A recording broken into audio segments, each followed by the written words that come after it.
जदि आपण माने एमिति उपाय आलू पोड़े ना बिना चुली भी जमिति चुली रे आलू पोड़ा जाए आपण माने यही आलू पोड़े से टेस्ट पाइपर। चुली रे आमे जो आलू पोड़ती तार टेस्ट आउ यही आलू पोड़ार टेस्ट बिल्कुल सेम रहिबो। ये आलू पोड़ा सबको देखिकी आपण माने कहि परिबे कि ये आलू सबको आमे चुली रे पोड़ी नाहंती बोली। नमस्कार, मु रश्मि यूट्यूब रे आपण समस्त को स्वागत। आज मु आपण मानक सहित 3 प्रकार आलू पोड़ार रेसिपी शेयर करी। बिना चुली रे आपण माने बहुत सहज उपाय रे ए आलू पोड़ा को घरे बनै परिबे। एटी मु 3 प्रकार आलू पोड़ा को रखी नहीं आपण माने देखिकी जानि पारुथिबे सबु आलू पोड़ार कलर निहाती भाव में टिके आपण मानकु डिफरेंस देखा जाउथिबो।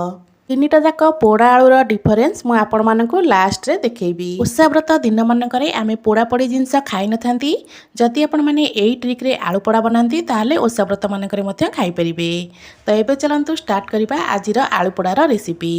आजिर एटी आलू पोड़ा बनैबा पे मु एटी अल्प आलू नै जाइछि। एतिकी आलू रे मु 2 प्रकार आलू पोड़ा बनैबी, आउ गोटे प्रकार आलू पोड़ा मु लास्ट रे आपण मानक सहित शेयर करिबी। एबे चलंतु अधा आलू रे आमे छुरी रे एम्ति कट लगै नबा। एटी मु पाखा पाखी 10टा आलू रखितेली, 5टा आलू रे मु एम्ति छुरी रे कट लगे नउची। आउ 5टा आलू रे कट लगेबा बिल्कुल भी आवश्यकता नाही।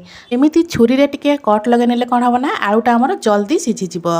तो सेति पई मु एटी 5टा आलू रे कट लगे निथिली। आलू रे कट लगे सल्ला परे ए आलू सब को आमे रखि नबा साइड रे। एपटे गैस ऑन करी गैस ऊपर गोटे पैन बसै नबा। टिके मोटा कड़ाई हो कि पैन हो जहाँ भी बसैबे टिके मोटा वाला देखि बसैबे। तो पैन को प्रथमे भलो भाव रे गरम करनबा। पैन हमर भलो भाव रे गरम ही सल्ला परे एबे पैन रे आमे देदबा आलू। जो आलू रे आमे कट लगे रखिथिले ना सेही 5टा आलू को मेठी दे दोची। आलू को दे सारला परे गैस रो फ्लेम को सेमिति ही हाई रखिथिबे। हाई फ्लेम रे मात्र 1 ରୁ 2 मिनिट आमे रखिबा। तो एबे आलू ऊपर अल्प तेल दबा, पाखा पाखी हाफ चामच हबो तेल एठी मु देइथिली। आउ सोरिष तेल एठी मु देइथिली। तेल दे सारला परे आलू को एपट सेपट करी टिके गोळै नबा। आलू को एपट सेपट करी टिके गोळै सारला परे गैस रो फ्लेम को एई जगह रे आमे बिल्कुल लो करनबा। आकु कवर करके 5 मिनिट पई छाड़ दबा। आपण माने भाबुथिबे तेल दिया हला माने एटा तो आलू भज्जा हो गला, आलू पोड़ा केमती। आपण माने थरे एई प्रोसेस रे आलू को पोड़ंतु, देखिबे बिल्कुल आलू पोड़ार फ्लेवर ही आसीबो। एबे आकु आमे कवर करी छाड़ दबा। आरपट चूल्हा रे मु गोटे लुहा कड़ाई बसै नेची। कड़ाई को प्रथमे भल भाव रे गरम करनबा। कड़ाई हमर भल भाव रे गरम ही सला परे एठी मु देई दोची अल्प लूण। आपण माने एठी लूण जगह रे बाली मध्य देई परिबे। जदि लूण दबाकू चाहू नथिबे जेतिकी मु लूण नेची सेतिकी आपण माने बाली दे देबे। एबे आकु कवर करके लूण को भल भाव रे गरम करनबा। लूणटा आमर भल भाव रे गरम होता भितर एपटे आमे जो आलू पोड़ा बसैथिले ना से आलू पोड़ा को एबे चलंतु टिके एपट सेपट करी गोळै नबा। एठी मु कहि रखुची जदि आपण मानकु आजिर ई रेसिपी भल लागे वीडियो को लाइक करिवे, शेयर करिवे। जदि आपण माने मो चैनल ले नुआ छंती ताहले प्लीज चैनल को सब्सक्राइब निश्चय करनेबे। तो ये सबू आलू को एपट सेपट करके गोळै नेची। एबे आकु पुणी आमे कवर करनबा। गैस रो फ्लेम को सेमिति ही लो ही रखिथिबे। तो एबे आकु कवर करके आउ 3-4 मिनिट पई छाड़ीबा। आउ 3-4 मिनिट भितर आलूटा हमर बढ़िया भाव में पोड़ी होइजिवो। तो एबे चलंतु आकु आमे कवर करनबा। गैस रो फ्लेम को बिल्कुल भी हाई करिवेनी। तो आरपट चूल्हा रे मु अल्प लूण बसै देथिली गरम होआ पई। एबे चलंतु चेक करनबा लूणटा हमर भल भाव में गरम हेछि कि नाही। तो एठी देखि पारथिबे लूण हमर पूरा भल भाव में गरम हेइ सलानी।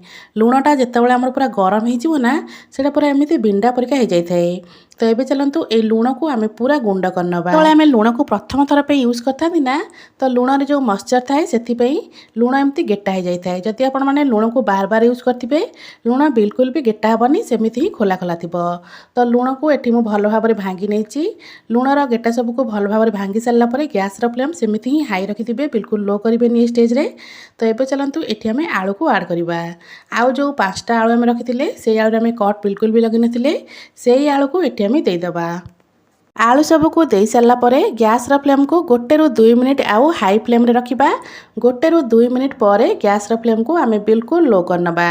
तो ये मु आलू सब को दे देइछि। आलू सब को दे सारला परे साइड रे जो हमर लूण अछि ताको एम्ति स्पाचुला साहाय्य रे एम्ति एकाठी करनबा। एम्ति कर देले कोन हबो ना जो लूण रो हीट रे आलूटा हमर जल्दी सिझी जिवो। तो ये एबे चलंतु आको हमें कवर करनबा। कवर करके 5 मिनिट पई छाड़ीबा। गैस रे फ्लेम को एठी बिल्कुल लो करनेबे। चलतु आरपट चूलार जो आलू पोड़ा बसई ताकू चेक कर नवा। तो ये देखिपे आलू पाखापाखि 50 ରୁ 60% भाया ये आमर हो गला। तो ये चलतु ये आलू सबको आम टे एपट सेपट कर लौटे नवा। गोटे पट फाड़ तो आम आलू भल भाव हो जाए आरपट फाड़ को आलू को एमती पलटे नवा। एमती पलटे सारापर आलू कभर करदे। कभर करके मात्र 1 ରୁ 2 मिनिट छाड़ा। 1 ରୁ 2 मिनिट आलूटा बहुत बढ़िया भाव हो से समय भितर एपटे जो आलू बसई आम ना से आलू को चेक कर नवा। तो ये देखिपे आलू पर हल्का हल्का कलर आसवाक लगलानी। तो ये मुझे आलू सबको एमती एपट सेपट कर नौची। एमती एपट सेपट मझे मझे करुवे। एमती कले कौन हम ना आलूटा आमर चारिपटू पूरा भल भाव में सीझीज। जदि आप एपट सेपट करेंगे एमती पकईकिना रखिदेवे ताहले कौन हम ना आलूटा गोटे पटरू अधिक टिके पोड़ीज। तो ये एमती एपट सेपट कर सारापर आपको कवर करदे। कवर कर सारापर ए चलतु चेक कर नवा। जोटा आम तेल बनौले ना आलू पोड़ाटा से आलूटा ये आमर पूरा रेडी हो गलानी। तो ये देखिपे आलूर कलर देखिए आप जापे आलू ये आमर पूरा रेडी हो गलानी। एबे चलतु गोटे आलू को आम चेक कर नवा आलूटा पूरा भल भाव में सीझी कि नहीं। तो ये देखिपे आलू आमर पूरा बढ़िया भाव में सीझी जाइए। जेहेतु आलूटा पूरा अधिक गरम अच्छी गोटे स्पाचुला साहाय्य ये आलू सबको आम गोटे प्लेट को काढ़ी नवा। आलू सबको प्लेट रे काढ़ी सारापर तो ये देखिपे अल्प टिके तेल आमर ये बंची जाइए। जो टिके तेल बंची जाइए से तेल रे अल्प रसुण आ 2 ରୁ 3टा ये मुझे देदेवि शुखला लंका। शुखला लंका रसुण को हल्का टिके आम भाजी नवा। यही भजाटा आम आलू भर्तार दबा। देखिए बहुत बढ़िया बास्ना सहित बहुत बढ़िया टेस्ट आसब। रसुण को भाजिला बेले चोपा छड़ेकी भाजी नी आपण मैंने चाहिए रसुण को चोपा छड़ेकी भाजी पारे। तो ये देखिपे लंका उपर हल्का हल्का कलर आसीगला। तो लंका रसुण ये आमर बढ़िया भाव में भाजी गला। तो ये चलतु यही लंका और रसुण को जो प्लेट रे आलू रखते ना से प्लेट को काढ़ी नवा। एपटे जो लुण देकी आम आलू पोड़ा बसई ना से आलूटा ये आमर पाखापाखि 60 ରୁ 70% भाया हो गला। तो ये आलू को एपट सेपट कर टिके पलटे नवा। तापर आपको आम कवर कर नवा। कवर करके आउ 2-3 मिनिट छाड़दे। 2-3 मिनिट भितर यहाँ बढ़िया भाव में पूरा पोड़ीकिना रेडी हो। तो 2 ରୁ 3 मिनिट पर तो ये देखिए मुझे चेक कर आलू को आलू ये आमर पूरा बढ़िया भाव में सीझीगला। तो ये चलतु गोटे बाउल को ये आलू सबको मुझे काढ़ी नौची। ए बाउल को आम रखी नवा साइड रे। एबे मु आपण मान सहित बिल्कुल गोटे सहज उपाय आलू पोड़ार रेसिपी शेयर करी। ये जो लुणटा आमर पूरा गरम अच्छी ना ये गरम लुण रे एटी मु नहीं जाइए सीझा आलू पाखापाखि 3-4टा हम सीझा आलू नहीं जाइली। ये सीझा आलू को आम गरम लुण रे देदेबा। आलू को जदि आपण मैंने प्रथम सीझे देथिबे ताकू एमती गरम लुण रे 2 ରୁ 3 मिनिट देदेबे। देखिए आलूटा पूरा पोड़ा आलू भाया हो।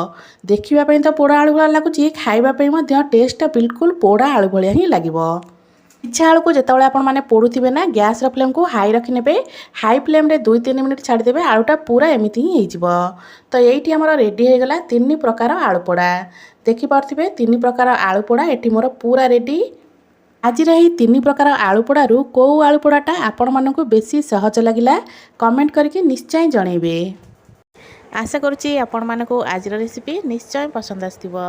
पुणी आसबि गोटे नुआ रेसिपी नहीं से पर्यंत रोची। नमस्कार, जय जगन्नाथ।